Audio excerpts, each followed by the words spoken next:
ఇక్కడ చాలా మందిని ప్రతిపక్ష రోజుల నుంచి నాకు పరిచయం ఉన్నవారు, వాళ్ళందరిని చూసినప్పుడు ఆ రోజులు గుర్తొస్తున్నాయి.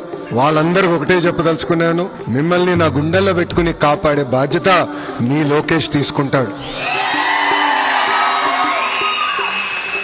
నాకు ఇప్పుడు కూడా బాగా గుర్తు, ఆనాడు చంద్రబాబు నాయుడు గారిని అక్రమంగా 53 రోజులు బంధించినప్పుడు అమెరికాలో పెద్ద ఎత్తున మీరు బయటకు వచ్చారు, మాకు అండగా నిలబడ్డారు.